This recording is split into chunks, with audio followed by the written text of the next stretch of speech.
Come with me if you want a list. Folks, welcome to a very special edition of Real Estate Experts. This is one of the most unique episodes of this show. As always, I'm your host, Glenn Twiddle, bringing you leading experts from around the country and around the world to help you traverse the minefield and the confusion that is the property industry, whether that's maximizing top dollar for your property, whether that's buying for the lowest price, selling for the top price, building a property portfolio, and all of those things. That's what we're here to kind of unwind all the mysticism. And speaking of mysticism, wow, this is going to be a great episode. Today, I have one of a kind that I'm interviewing today and picking the brain of. Not only is she a highly trained and highly skilled negotiator, not only is she a member of the prestigious A-list, which is a list of the top real estate agents out of thousands in the state, She's done everything when it comes to professionalism. What I also love is when her book is called The Secret of Selling, but it's the sub-headline that I loved. It's called It's a Kind of Magic.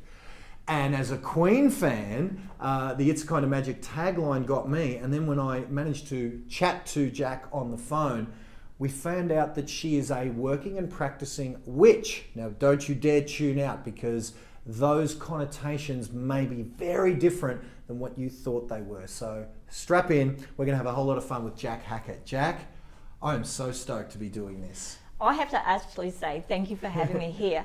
I'm a bit of a fan. Of me? So, no, not of me. Of the show. So a few months ago, I actually caught up with Mark Bouris, and he was on your show. Absolutely, I picked Mark's brain, yes. And I know you're here interviewing me, but I have to ask, how did you get Arnold Schwarzenegger on the show? Yeah, no, Arnold, I've been in business with Arnold as a fan. So you mentioned as a fan, I've been a fan of him since I was a child, you know, you can imagine. So when one of my biggest, grandest, dreamest goals that I put out into the universe as a child, not knowing I was doing that, I set a goal to have Arnold Schwarzenegger work in my business once I had a business. And it was one of those goals, though, where you think you're never going to achieve that one. And you never know what's possible when you put something out there. So one thing led to another, and I kind of figured out, really what I did was I figured out what the next step was to have that happen. And then over the years, I worked towards making that one happen. And since then, we've become friends. I've worked with him on multiple occasions. I've been at his house and worked out with him at Gold's Gym. That was pretty cool, working out with him at Gold's Gym. So I'm glad you dug up the interviews online, folks. The episode's up there. If you Google Glenn Twiddle and Arnold, it's there. And that was a dream come true for me. Now that's what I mean about magic. You had an intent and you manifested that intent. So putting it into practice, you have magic within you. And that's all I do as well. I manifest intent. So my whole main goal is when people are looking at selling their property, their life isn't exactly how they want it to be right now. And the space where they are right now to where they want to be, that's the space where I play. That's where the magic is. And they can see very real obstacles to actually getting to where they want to be. And that would stop most people. But I see through those obstacles and I take them to their destination and deliver them on a silver platter their future that they're wanting. That's magic. Wow, so it's way more than just the property stuff. That it's almost like, well, tell me how you get that, because you coach people in life and in manifesting intent, as you mentioned those wordings that I kind of maybe have happened upon accidentally, I suppose. I suppose I had some coaches that just asked me good questions. One of the questions was, what would your life be like what would your goals be if you couldn't fail? Exactly. And then so I did that. So how do you kind of take the step of helping people with all of life coaching, and property and transacting of properties plugs into that? Can you give us some idea of how that works? If someone says, oh, but Jacq, I just want to sell my house. Exactly. If someone is talking to a real estate agent sells houses.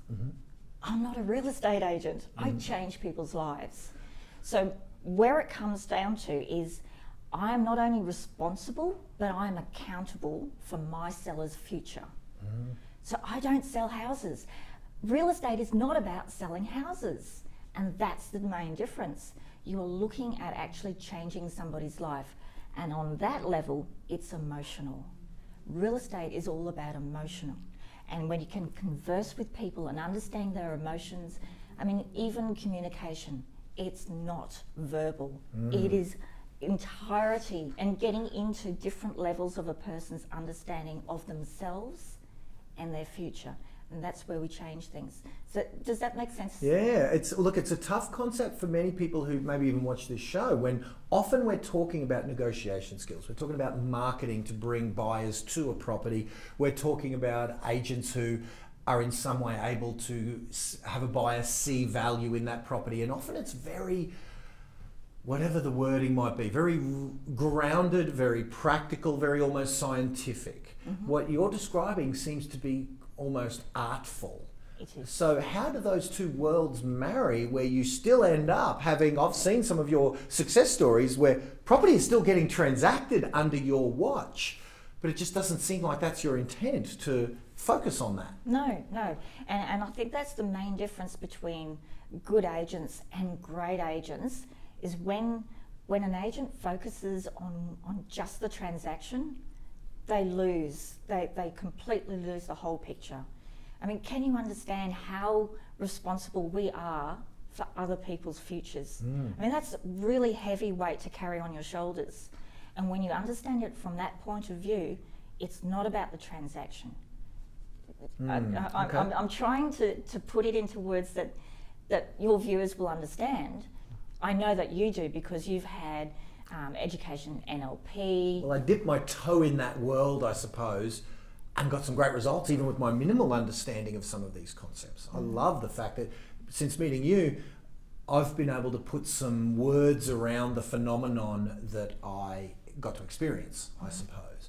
Let me ask you this. Say I've got a very practical seller that's coming to me that says, well, okay, it sounds a bit out there for me, words like intent, words like manifest and things like that. How would you allay that person's, I suppose, justified, not skepticism, but lack of understanding of how those things can benefit me? If I need to sell this home because I'm moving to a bigger suburb, I need top dollar for this home. Where does it start? Okay, so basically here I go on a bit of a woo-woo again, so I'm trying very hard, Glenn, I really am trying hard. We try to make sense of the world with our logical brain. Absolutely. Back in the 60s, right through to the 80s, there was a movement where we were looking at emotional intelligence, where we were actually paying more attention to our heart and our gut-centric belief system. Now, you can walk into two identical homes, perfectly identical in each respect, but one will feel right. And you will pay more for that house because the other one doesn't feel right. Now, you can't really explain that unless you go into the actual heart and the gut feelings that you get. Now, if you know how to manipulate that, then I can actually mention that I have one in the book, and it's under the chapter called Bart, where he and his father had identical homes and they were selling them. And I went round to the family to see Bart and his father, and I told them what I thought about the properties. Now, Bart understood where I was coming from. His father didn't. So his father actually picked another agent. The reasoning behind the other agent was, well, actually he was cheaper, but we both sounded as if we knew our technical stuff. Right. Bart took a leap of faith with me. 2 weeks later, the father's house was under contract. That night, when he told me it was under contract, I was actually signing up a contract with Bart. Now, the contract that we signed with Bart was $20,000 more. And they were identical homes. Wow. So it may sound a bit strange to say that, you know, you can walk into a home and it feels different, but if you can take that and you understand how people can lead with their heart, lead with their guts, and throw all logic out, when you can manipulate that, you can actually get buyers to pay a lot more. And so when even using some words like manipulate, give us an example of, because you know the word manipulate might even have negative connotations attached to it. So what are some of the tactical things that you'll be utilizing? Might you say the word manipulate, but what are some of the tactics that you'll be working with in a home? Is it things like staging and presenting feel of various, like, the positioning of furnishings and things like that? Like, give us some examples of what you would do to Bart's home that wasn't done with Dad's home. Right. Okay. With, you understand feng shui. Okay, yes. Okay. Not in any way other than what it is reported to do and what its name is. So Right. please assume I know nothing. Okay, all right. So feng shui is the movement of energy. And again, this sounds a little bit woo, but you're going back to ancient Chinese where they believe that not only the earth, but the body and your environment has an energy pattern. Now, when you move into a room, if it is set up and it has flowers, it is brightly lit, it is warm and cozy, there is the aroma of coffee or baked bread. It may sound cheesy, but those little tips do make you feel like you're at home. And it's those subtle differences that pays dividends in the long run. Well, I have heard that things like smell, I think the scientists call it the olfactory sense, is one of the most powerful anchors to the past that we have. That when we smell a certain smell, it doesn't go to our logical brain, it goes straight to our feelings. Yes. And whilst we may not be able to put words like feng shui onto that, we've probably all had that experience. Yes. Where, we don't go and smell a loaf of bread baking. We don't instantly go, oh, that's one of those tactics real estate agents do. We just feel like it feels homely. That's right, that's right. So when it comes to, I think it goes back to caveman days with the fight, flight, freeze. There is a fourth one. But basically, that doesn't go to the logical brain first. It actually goes through the gut and the heart, and then it connects to emotions. It's called emotional intelligence before your brain makes sense of it. So caveman days, your fright and your flight, that is an immediate reaction. Yep, I've heard a wording, I'm going to get this wrong and you'd know more than me, but I've heard that's the sympathetic response of the nervous system, and the one that the smelling of the bread is the parasympathetic response of the nervous system that puts us with that feeling of comfort, as opposed to fight or flight at the other end of that spectrum. Yes. And of course, which one is lending us more to buying a home? It's the parasympathetic response, I would guess. Yes, it is. Wow. Yes. I wasn't going to use that terminology. Yeah, there you go. So that's me showing how clever I am. I've read a little bit. Oh, my goodness. But I love hanging out with people like you who teach me this stuff. It's awesome. Yes. Wow. So we've got that. We've got the home set up well. How then because what I'm looking for our viewers is a way to find, and I don't know if there's another one in the country, but say our viewers are in Sydney or Melbourne, I'm trying to be on the lookout for how they can find a Jacq Hackett of their area. And I suspect that there probably isn't one, but maybe these are some of the things to look for if you can find one. Once we've got the home set up energetically to be correct, understanding that there's science behind the mystic words that sometimes this can be flowered up in, how about your ability to read and tap into the people? So the people are in here and they're in that parasympathetic response, so to speak. They're feeling good, they're feeling homely. How then does your skill of dealing with people then serve your sellers best to get top dollar? Right. So I suppose I could go back to my first degree. It was in communications. And again, most of communication is visual. And you pick up on subtle things, even touching your nose, twitching your ears. You pick up on different emotions, so you can actually get into the mind of the buyer and know exactly what they're thinking. Like a poker player reads tells. Yes. They're looking for minuscule little tells, is the word in poker. Absolutely. Wow. So I do personality profiling, and I can read people, but as to how someone else can find someone who does that, gee whiz, you got me there.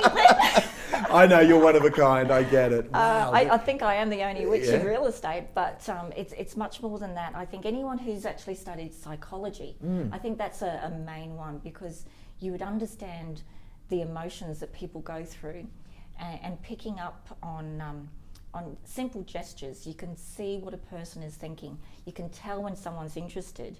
And even if they don't seem interested at the moment, if you know about the house, the area, the market itself, you direct that buyer to somewhere where you know that they'll become interested. Okay. Yep, got it. Is because you mentioned the word which just now, and I've seen some of your marketing paraphernalia, and it does come up. And I certainly, for myself, and I'm sure many of our viewers, it renders certain connotations that may or may not be valid. Can you? Is it? And I'm just trusting that it is, because so much of what you say makes sense. Is it just simply different labels applied to things, like we might say parasympathetic response of the nervous system by the olfactory sense, the sense of smell with the feeling of a loaf of bread, and someone else might use terms like the feng shui and the feeling and the energy. Is it simply just different words used to describe different phenomena? And if so, tell me about the word witch. Yes, it is. It is basically, I mean, I would like to say that I'm not a witch. However, I am a member of one of the oldest continually running covens in Queensland. Very hard to get into. But if we go back a number of years, I used to live in the Kimberley, and I was there for 10 years with the Midurong, Gadjurong and Gidja language groups. And as a group of women, they taught me earth magic. So for them, it's how to be one with their environment. And when you actually are more aware of your environment, you pick up on subtleties that you would otherwise miss. We, as a Western world, we've built walls around ourselves. We've changed the air conditioning so it suits our environment, and we've become disassociated with the natural world. So with these language groups, they've taught me how to zone into the environment, and that way pick up on things within people that most people will actually miss. So yes, it's just a label thing. It really is. Most of what I do can be explained with psychology. Yeah. It really can. The law of attraction is becoming big in business circles now. Very much so. It's all very much the same thing.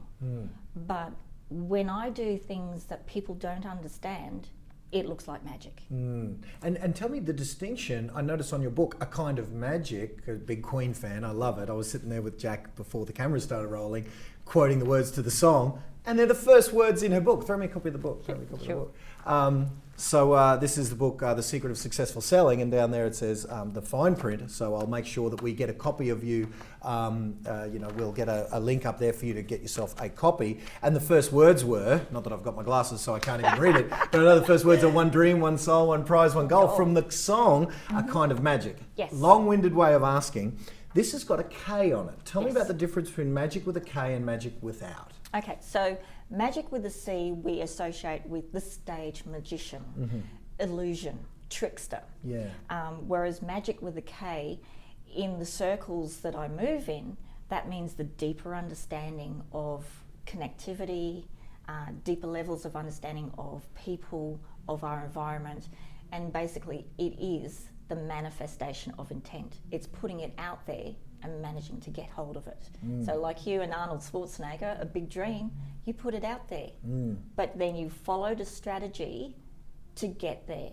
And that's exactly what I do as well. Yeah, wow. It's fascinating that if you'd have told me that that's what I was doing, even some books that I've read that go back decades, Think and Grow Rich, The Science of Getting Rich, Wallace D. Waddell, some of those time-old principles from Earl Nightingale or Napoleon Hill or whomever it might be, they're the same principles, and people just keep relabeling them, the law of attraction and the secret and all of these things, and they're really describing a similar phenomena, that there's part of our brain that, for me, I've been programming since I was a teenager to do a certain thing with my adult life. And I love that you're able to do that on demand rather than letting me accidentally stumble across it. So tell me about, I've seen the history of, property developers singing your praises. Very, what you would not consider to be the type of person that would be hiring someone with the word witch in their bio. Tell me about some of your favourite wins and how they have made that leap between the whether we call it mystic versus the real world, and how those people have initially been, when you've sort of spoken to them, and how their results have ended up with them on camera singing your praises. Yep. Well, one comes to mind. Well, most of the stories in the book, they're all clients of mine, but the majority of them are referrals. So they've been with other agents and not had any success. And someone says, go call Jacq. Yeah, most of it. She's the property whisperer. Well, there was one lady who had an agent and was basically being forced to accept a price. Goodness. She wasn't comfortable with it.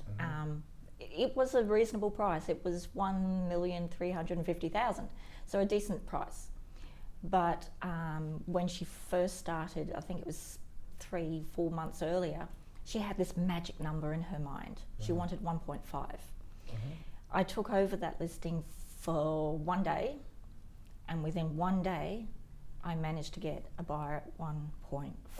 Wow, okay. But now that was her putting it out there, and I suppose, okay, skill set was involved in there, negotiation was involved with it, but the actual negotiation only took half an hour.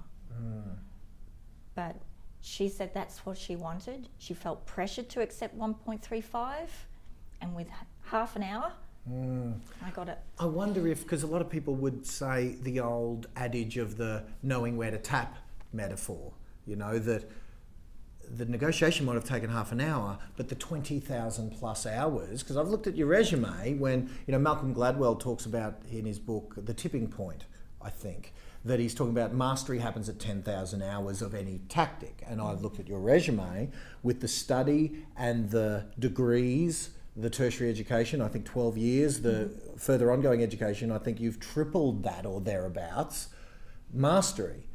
So I wonder if you're discounting that 30,000 hours, 20,000 hours, whatever it's been, to make that half an hour effective. Would that be valid? I would say yes. As much as you don't, look at you screaming with a compliment. I am. I will take the compliment. Thank you very much. Yes, that was a lot of time at tertiary. So when you asked me before, where can someone else find another Jacq Hackett? There isn't one. I'm hard pressed. But basically, I would suggest if anyone is looking for an agent to represent them, they have to find someone who is not doing it for the wrong reasons. I would say there are 99% of agents out there who are salespeople who are doing it for the European cars, the lattes, the lifestyle. I don't see myself as a real estate agent. I've said it before, I change people's lives. I do it for the whole purpose of helping someone realise their dreams. So if someone's looking for another Jacq Hackett, find someone who loves what they do for the whole reason of making someone else happy and getting the best possible result for them. I heard the great Zig Ziglar say once, help enough people get what they want, we get everything we want. And certainly you're a walking exponent of that, your clients are getting exactly what they want, and in turn you're rewarded with the successes that you've had. Before I let you go, and guys, do the website, we'll just pop that up there to grab yourself a copy of Jack's amazing book. It's Kind of Magic, with Queen quotes there right at the start. Big shout out to Freddie. Movie coming out, Bohemian Rhapsody. I need to know, I just noticed over there you've brought a copy, and I have gifted a copy of Jack's first book to my son. Please, let's have a quick look at that. Tell us about the children's book. You mentioned some time in the Kimberley. My Kimberley by Jacq Hackett. Tell us about this, because I've read this to my son. Give us the story of your first book. It's really quite boring. I was barefoot and Tell pregnant. that to my son, eh? Barefoot and pregnant, and I was just going out of my mind crazy because I was at home. Living in the Kimberley, I loved riding horses, and my husband did not want me to ride a horse. So being locked in the house, I thought, I'll just draw. So I drew up what I knew. I drew the pictures of the Kimberley, and my 7-year-old daughter said, you should write a book. So I put words to it, I thought it was a lovely story. I read it to her and she goes, "Oh, that's good, Mum." And I said, "Would you like me to read it again?" She goes, "No, thank you." So basically, she was my editor. I rewrote it 7 times. Wow. Then sent it away to a few publishers, and 2 of them got back to me straight away. So I knew I was on a winner. Nice. But it's a true story. It shows the Kimberley. It's a beautiful, rugged land, full of mysticism. Mm-hmm. But no, if people Yeah, would where can also people get this one? absolutely, if they actually put a message to me for that book, Oh, okay. and they have children, I'll give them a copy of this one as wonderful. well. Oh, gee, there you go. See, I'm trying to sell for her and she won't let me. We're giving them away. So, Jacq, what would be your final, I suppose, parting advice for someone in an uncertain market like we're in at the moment? Mm-hmm. There seems to be booms in the southern states that are coming off the boil, and blood on the streets over west. Western Australia, yes. Yeah, and Brisbane has been quite steady but not busting and maybe not booming. But there's uncertainty across Australia with who knows what. So our consumer is out there wondering, are we at the top, Jacq? What's going to happen? What would be your advice for someone that either needs to sell or is wondering if to sell? Have you got any blanket advice that kind of would serve our viewers? Basically, whatever market you're in, if you buy and sell in the same market, it doesn't matter. You can be right at the top or right at the bottom, but if you buy and sell in the same market, it really doesn't matter. Okay, is that because of, please explain that a little more, because that sounds interesting. Well, there are times of the years that are better to sell and better to buy. So it depends on what time of the year is best for them. So if they could hold off on buying, then I would recommend it for a certain time. If they can hang off on selling, I would also recommend it. It just depends what their own personal needs are. What it comes down to is their individual needs. Houses are houses, markets are markets, but their own individual needs are unique to them. So basically, if they can talk to an agent who can understand their needs, that agent should be able to recommend a strategy for them moving forward based on those needs. But then if you compare houses, sellers, agents as all being the same, then it doesn't really matter if you buy and sell in the same market. It actually really comes down. Sorry, it comes down to people. Yeah. It's never a transaction. It's always about the people and their needs. That has to come first. So that is my ultimate parting statement. It has to come down to the people's needs. Tell me about the one last thing that, it just popped into my head that I don't know. Is there, and I don't even know what the word is, a difference, a differential, a arbitrage, I think I've heard the word, because you mentioned buying and selling in the same market. Is there a way to sell through an agent like yourself who cares, who's got a handle on this stuff, buy through an agent who maybe is just phoning it in? What would be the difference in pricing there that maybe a consumer could take advantage of? Because I don't particularly want to buy from the highest skilled agent that's going to get me to pay the most money. I actually got a really nice review on, I think it was Rate My Agent or one of those things, where someone bought through me, and it wasn't a very nice review in that he had to pay full price. Okay. And he said, no, Jacq is a great agent if you're selling through her. Right, wow. That's a good reputation to get. Don't want to buy through her, but sell. Yeah. Funny thing is, he was also a real estate agent. Wow, okay. So if you'd like to sell through me to get top dollar, easy done. If you'd like to buy through me, well, we might just keep mum on that one because... Yeah. Well, it's going to be, you better fall in love with the property because your job is to maximise for sellers. And I think that's sometimes what some people misunderstand is that they think the agent is there to facilitate a transaction, whereas the agent is there as the seller's negotiation representative at a legal obligation to do so, not to get a deal together at the weakness of either party, whoever that happens to be. More than a legal, a moral. So, well, there certainly is the fiduciary obligation at law that you have the highest level of care, duty of care, to your seller. Yes. And does that mean at the expense of the buyer in some ways? The buyer will pay what the buyer is willing to pay. Right. So we'll just take that one out of the equation, because Understood.